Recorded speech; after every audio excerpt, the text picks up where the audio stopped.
I have a constant message here at the Social Regressive, and that is that one of the best upgrades that you can make to your rifle is going to be a stock swap.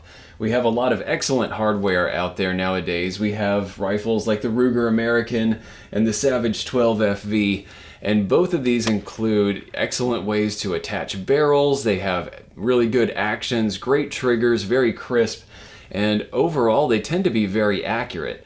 However, in general, there's one thing that's holding back these inexpensive rifles from, kind of meeting their ultimate accuracy and kind of meeting their ultimate potential out in the field, and that's going to be the stock. We have a lot of these plastic stocks that, number one, are kind of squishy, they're going to bend pretty easily, and they can actually mess up the accuracy of the rifle overall.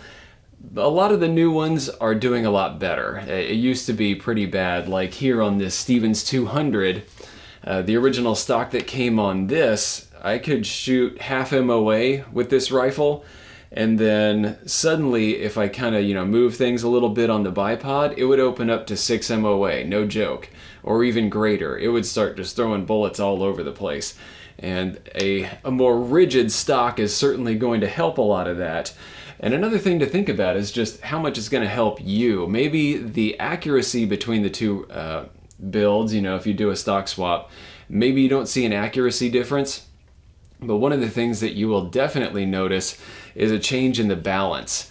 This used to be very muzzle heavy because, where's most of the weight? If you have a plastic stock here, it's going to really tip forward, and that's not going to be the best. Sure, it might be easy to carry around out in the field just because it's a little bit lighter, but you can see that this is balanced in a really good spot. It's actually kind of toward the front of my hand and toward the front of the action. This is going to be one that's going to feel very planted when it comes time to take that shot on a deer or a hog or something. And it's not going to feel like it's pitching forward out at the end. It's just going to put that a little bit further rearward and feel a whole lot better. We have done some reviews on a good handful of stocks. We've taken a look at GRS stocks and a whole bunch of Boyds like the Heritage, the Barracuda, the @1, and we've run into a whole bunch of really good ones, but the one that I want to talk about today is one that I'm really excited about. There is not a sample yet. I have one on the way, but it's called the Spike Camp from Boyds. And like I said, we don't have one that we can actually put our hands on yet, but I want to talk through some of the features and show why this might be a really good option for you. It all depends on your usage. Remember that we have a bunch of different kinds of stocks that can do different work. The @1 that you see back here runs about $200, and this is one that you can flex from an offhand style of rifle. You can see that we have the swept back grips, and then you can get kind of reconfigure this with different grips and foreends, so you can get more of a bench rest or a prone setup if that's what your rifle is actually designed for. And you can see that we also have these adjustable parts. We have the adjustable cheek riser right here, and then we have the adjustable butt pad back here, so you can get the exact shape that you need, and not just for you but for other people in the family. If, however, you're looking for a stock that's going to be simpler, lighter, and set up for your offhand hunting or shooting out at the range while standing, kneeling, those sorts of positions, then I think you really need to take a close look at the Spike Camp. Let's go through some of the elements on this stock, and I'll point out which ones I think are really interesting here. First off, this one is missing all of those adjustable parts like you get here on the @1. So you don't have the removable grip panels, you don't have the cheek riser, you don't have the adjustable butt pad back here, and you don't get the swappable forend out here. That overall is going to help to keep everything lighter weight, and it's going to help keep things a bit less expensive. So I'm expecting that this will probably cost around that $160 mark like you get with a bunch of the other stocks from Boyds. The @1, like I mentioned, costs about $200, and it doesn't actually include some of the extras if you want to swap them out. So like this grip panel right here costs a little bit extra. I think this was an extra $12 or so. An extra $12 for the grips back here. If you want to get a different trigger guard, there are different things you can swap around, but you can start to creep that price tag further north, and that's where the Spike Camp is going to be just an excellent choice for a lot of you guys who want to keep things a little bit tighter on the budget. You don't have those extra swappable parts. The one thing that I would recommend, however, actually two things. If they do have a steel trigger guard available for your model, get it. That's just going to be better overall. It's just going to keep it from maybe breaking out in the field, and it just looks a whole lot better. And then back here, you will have an option of different recoil pads. So it's not going to be adjustable, but you will be able to choose between the very thin pad that comes with it naturally, which is going to be fine for everything up through like 223. But if you start getting into some of those bigger centerfire cartridges, you better ask for the limb saver or the decelerator. I can't remember which one they use. I think it's the limb saver, but they can get an extra inch of length of pull on there. And then you can also get more squish so that it feels a whole lot better once you've taken the shot. The spike camp borrows a lot of design elements from the @1. As you can see, you have that kind of forward raked forend, and you have a lot of the angularity that you're going to get through here, but I think that it has tempered it just a little bit. On the forend, you're probably still going to have some facets. I think that they're going to be a little bit less noticeable on the spike camp than they are on the @1. With this kind of forward panel right here, you almost get into some 90-degree angles where it feels kind of like you're holding a 2x4 or something. It can get a little bit angular there, and that's the reason why I think a bunch of folks should probably swap over to the this little forend panel if you do have the @1. If you're really into especially you're hunting and offhand shooting, this is going to make things a little bit more comfortable. But I think on the spike camp, it's not going to be quite as noticeable as it was on the @1. But then once you work your way further back, things are going to get even more comfortable.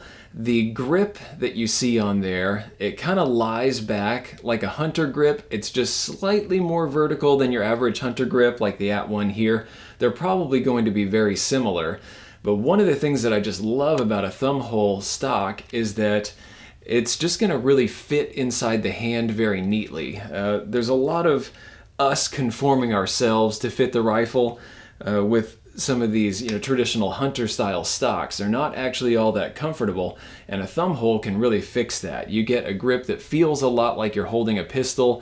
In this case, based on the angle, it's going to feel a bit more Glockish, except that it's going to be a bit on the slimmer side with a palm swell. I expect that this is actually going to feel really good. I think it's going to be a very easy reach to the trigger just based on how they've set it up, and I think that it's going to feel very comfortable in the palm of the hand. You're going to get a lot of control out of a Thumbhole versus one of these traditional stocks. It's just very easy to adjust your cant, to be able to just kind of grip it around, point it around. It's one of the reasons why I did build a Thumbhole back here on the 12FV. It just enhances control overall. One thing to keep in mind is that it may slow you down a little bit when you're going up to the safety. Most of us have a tang-mounted safety on our rifles nowadays, or it's going to be up on the side, so it may be slightly slower to kind of come up off the grip and get that. We're going to see how that works on the, I think we're probably going to pop one onto an Axis rifle and see how that goes. Working our way back, you do have a nice smooth, not exactly a Monte Carlo, it's going to feel a lot like one, I think. It's designed to be an ambi stock, so you're going to be able to switch this left and right, and they're going to be able to inlet this for your left-handed and right-handed rifles. And you can see that on both sides it looks exactly the same. But you do have a very comfortable looking comb back here. And then just under that you can see that it's kind of scalloped out, and this is going to do a couple of things. It's going to reduce the weight, and then it's also going to provide a little bit of extra leeway for your wrist. Since you're going to wrap your hand quite a bit around that grip, your wrist is going to come in a little further than it usually does, and I expect that you won't be actually touching anything with your wrist, which is going to feel really good. At the back end, like I mentioned, make sure that you get that extra squishy pad if you want to, number one, be able to absorb your recoil a little bit better, and then number two, if you need that extra length of pull. This is probably going to come out to about 13.5 inches of length of pull. I'm a taller guy, I need a longer length of pull, usually about 14.5 inches, and then that extra pad is going to help me out a whole bunch. Keep your eyes on the Social Regressive channel because we will be testing out that Spike Camp stock. We're going to see how it feels and performs out in the field. and you're not going to want to miss that. Make sure you hit the notification bell down below. That's probably your best chance to be able to figure out when these new videos come out. So you just hit notifications, choose all, and then when a video comes out or if I release a post, it's going to show up actually kind of at the top of your browser and let you know that there's a new video out there ready for you to watch. YouTube isn't keen on letting this sort of content out there. They're not really trying to disseminate that. So it probably is your best chance. Go ahead and subscribe too, and if you want to like and share this video, I'd really appreciate it. Thank you to everybody that has kept videos like these coming. Thank you to patrons of the Destructive Arts. We have Sportsman's Guide and Stan and Mary at the 338 Lapua Magnum level, and we have Joseph Davis and Peter at the 300 Win Mag level.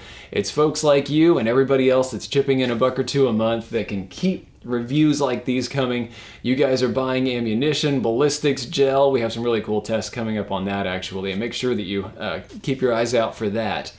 But if anybody else wants to chip in $1 or $2 a month, I'll put a link to Patreon. I'll see you all around. Thanks for watching. If you liked this video, be sure to like, share, and most importantly, subscribe. Even if you didn't like this particular content, go ahead and subscribe. There's probably something coming that's more up your alley. Check out this playlist right here. This is going to have videos in a similar vein to what you just watched. These 2 videos we cherry-picked for you. And finally, the Social Regressive is on Patreon. So you can become a patron of the Destructive Arts and earn some goodies while helping us to provide high-quality videos just by kicking us a few bucks a month. Thanks a bunch for your patronage.